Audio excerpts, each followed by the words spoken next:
ওয়াল আস ইন্নাল ইনসানা লাফি খুসর, পৃথিবীর সব মানুষ ক্ষতিগ্রস্ত। নাউজুবিল্লাহ বলেন। পৃথিবীর সব মানুষ কি ক্ষতিগ্রস্ত? ক্ষতিগ্রস্ত। দ্বিতীয় আয়াতে কিন্তু বলছে সবাই ক্ষতিগ্রস্ত, সবাই ক্ষতিগ্রস্ত। পরের আয়াতে, তৃতীয় নম্বর আয়াতে আল্লাহ সুবহানাহু ওয়া তাআলা বলেছেন ইল্লাল্লাযীনা আমানু, তারা ব্যতীত যারা ঈমান আনছে। এক নম্বরে যারা ঈমান আনয়ন করেছে, তারা ব্যতীত সব মানুষ ক্ষতিগ্রস্ত। আল্লাহু আকবার বলবেন না? তাহলে এক নম্বরে কিসের কথা বলা হয়েছে? বলেন কিসের কথা বলা হয়েছে? ঈমান। ঈমান ঈমান ঈমানের কথা বলা হয়েছে। ঈমান সবচাইতে বড় সম্পদ, বড় দৌলত। যদি ঈমান না থাকে তাহলে আপনি বেঈমান হয়ে মৃত্যুবরণ করবেন। আর বেঈমান হয়ে যদি আপনি মৃত্যুবরণ করেন তাহলে আপনার ইহকাল পরকাল দুই কালেই আপনার লাঞ্ছনা, গুঞ্চনা, অপমান, অপদস্থতা আপনার জন্য অপেক্ষা করতেছে। কথা বলেন ঠিক কিনা?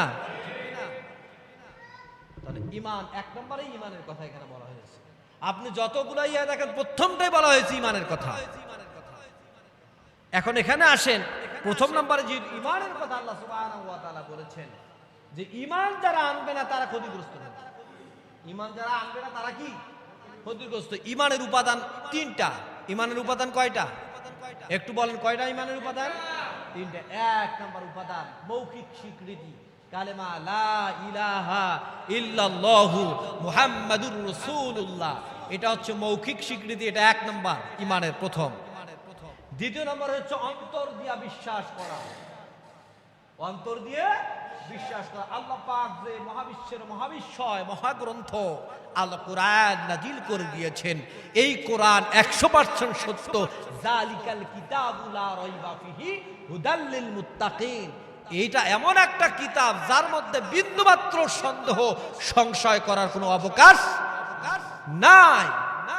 আর এটা মুত্তাকিদের জন্য পথ প্রদর্শক। এটা মনে প্রাণে কি করা? বিশ্বাস করা। তিন নম্বরে হচ্ছে কাজের মাধ্যমে প্রকাশ করা, আমল বিল আরকান, কাজের মাধ্যমে প্রকাশ করা।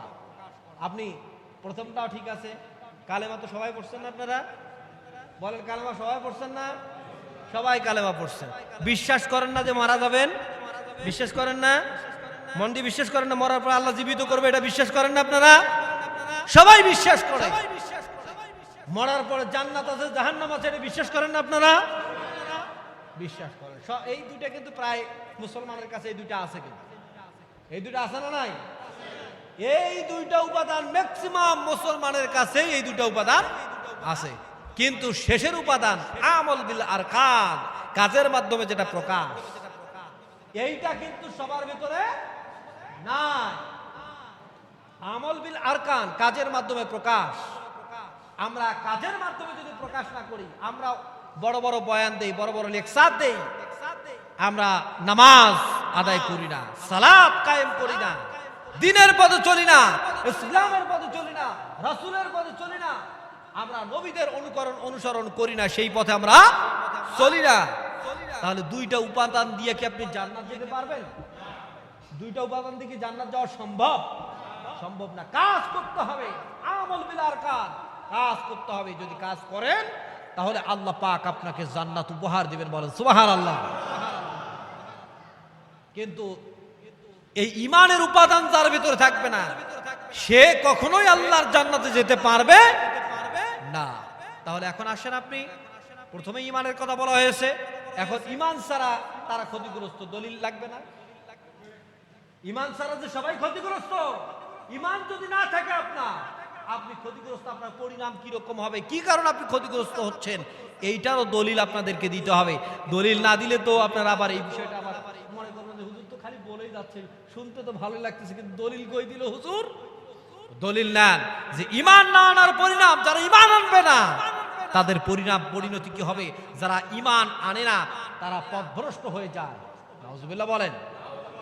আল্লাহ রাব্বুল আলামিন কুরআনুল কারীমের সূরাতুন নিসা 136 নম্বর আয়াতের ভিতরে আল্লাহ রাব্বুল আলামিন জানায় দিলেন, ওয়া মাইয়াকুফুর বিল্লাহি ওয়া মালাইকাতিহি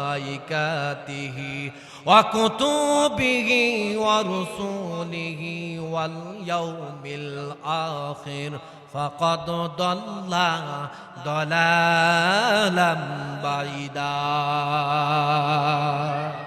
এখানে আল্লাহ রাব্বুল আলামিন বলেন, যে ব্যক্তি আল্লাহ এবং ফেরেশতাগণ, তার কিতাবসমূহ, তার রাসূলগণ এবং আখিরাতকে প্রত্যাখ্যান করবে, আখিরাতকে কি করবে?